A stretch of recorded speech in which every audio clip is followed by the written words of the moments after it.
அனைவருக்கும் வணக்கம். நாம் அவ்வப்போது சகோதர சகோதரிகள் மின்னஞ்சல் வாயிலாகவும் நேரடியாகவும் நம்மிடம் எடுக்கக்கூடிய வினாக்களுக்கான விடையை பார்த்து வருகிறோம்.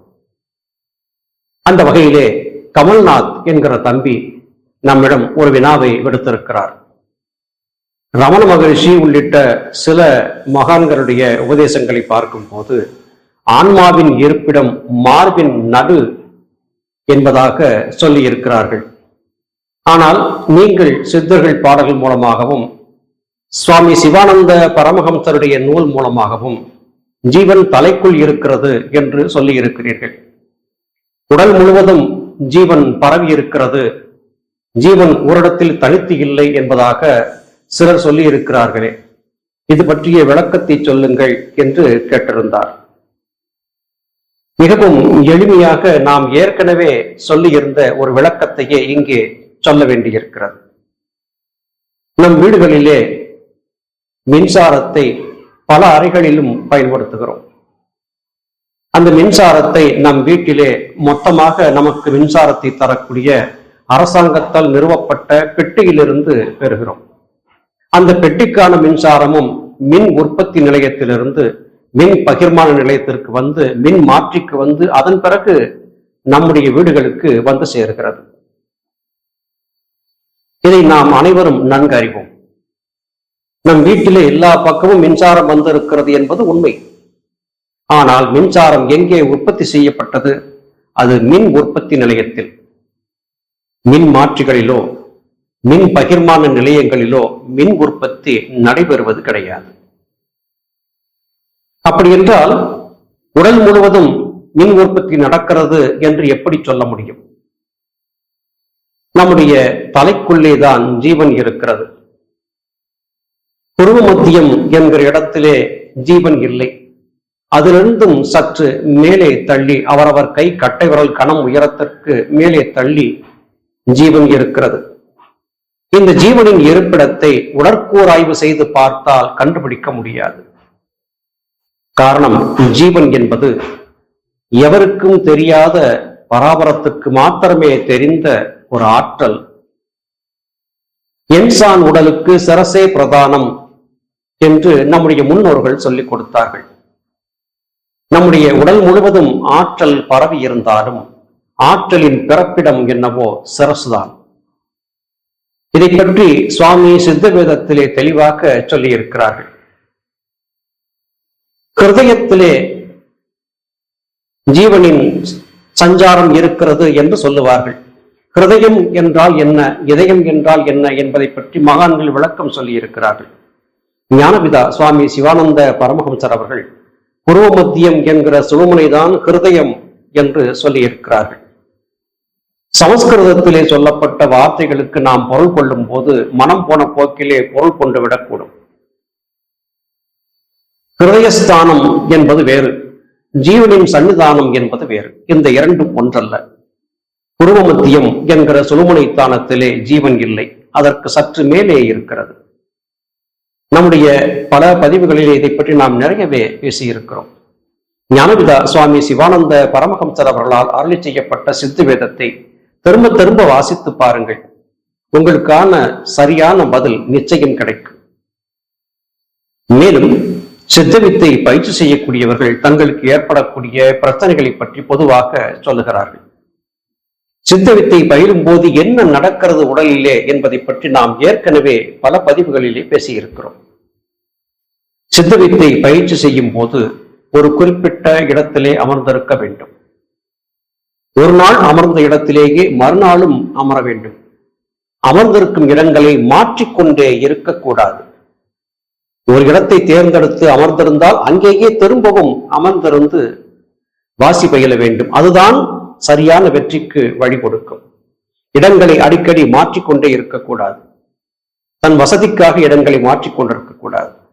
அடுத்து வெட்ட வெளியிலே அமர்ந்திருந்து யோக பயிற்சி மேற்கொள்ளக்கூடாது. நாம் அமர்ந்திருந்து யோக பயிற்சி செய்வதற்கான ஆசனம் தர்ப்பை பொருட்களால் உருவாக்கப்பட்ட ஆசனமாக இருந்தால் நல்லது. மான்தோல், புலித்தோல் ஆகியவற்றையும் அந்நாளிலே பயன்படுத்தினார்கள். இன்றைக்கு இவை எவையுமே தேவையில்லை.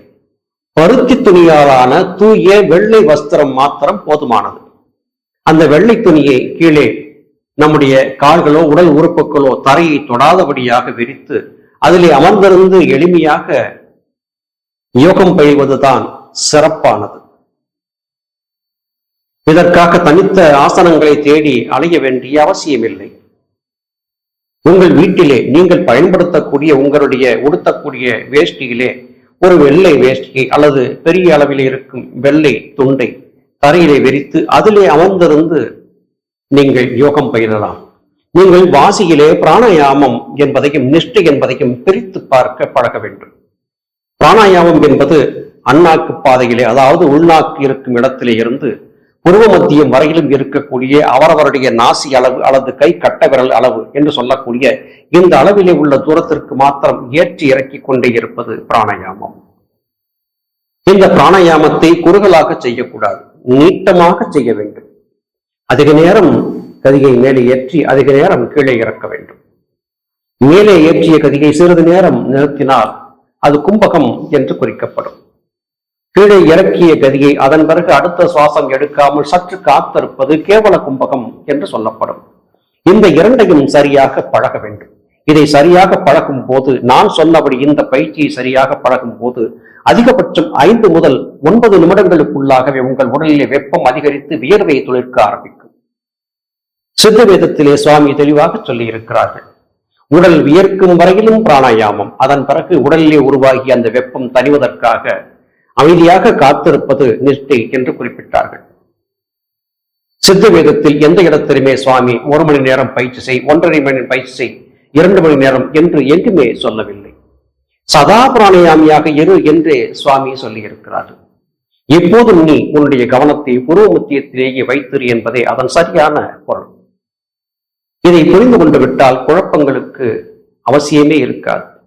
சிலர் ஆர்வ கோளாறு காரணமாக பல மணி நேரம் அமர்ந்திருந்து யோக பயிற்சி செய்து அடிவயிற்றிலே கடுமையான வெப்பம் உண்டு, மலச்சிக்கல் ஏற்பட்டு மூல உபத்திரவங்கள் ஏற்பட்டு கடுமையான தொல்லைகளுக்கு ஆளாகி தலை வலிக்கிறது, வயிறு வலிக்கிறது, ஏதேதோ செய்கிறது என்றெல்லாம் சொல்லி நம்மிடத்திலே புலம்புவதை பார்க்க முடிகிறது. இப்படிப்பட்ட அனுபவங்களை ஏற்படுத்திக் கொள்ளக்கூடியவர்கள் தங்களை சரி செய்து கொள்வதற்காகவே சித்தர் பெருமக்களுடைய நூல்களை நாம் தொடர்ந்து வாசித்து விளக்கங்களை சொல்லி இருக்கிறோம். நம்முடைய கெட்ட நேரமோ அல்லது அவர்களுடைய கெட்ட நேரமோ தெரியவில்லை. நாம் சொன்ன நல்ல கருத்துக்களை பேசக்கூடிய நம்முடைய பதிவுகளை இவர்கள் பார்க்கவே இல்லை. பலரும் கொண்டிருக்கக்கூடிய கருத்து இவரிடத்திலே நேரடியாக கேட்டு தெரிந்து கொள்ளலாம், அவர் பேசியதை கேட்க வேண்டாம் என்று நினைக்கிறார்கள்.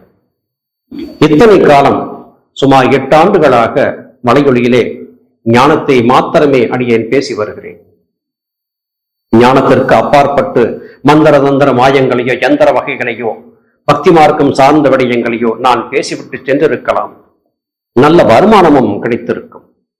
சொற்ப வருமானம் இந்த வலையொலியிலே கிடைத்தாலும் கூட நம்முடைய நேரத்தை செலவழித்து சுத்தமான ஞான கருத்துக்களை மாத்திரமே கலப்படமில்லாமல் சொல்ல வேண்டும் என்கிற நோக்கத்திற்காக நாம் இவற்றை சொல்லிக் கொண்டிருக்கிறோம். ஆனால் இவற்றை சகோதர சகோதரிகள் பெரும்பாலும் பார்ப்பதில்லை, கேட்பதில்லை.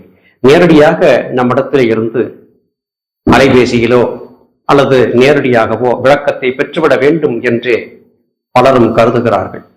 இதுதான் பிரச்சனைக்கு காரணமாகிறது.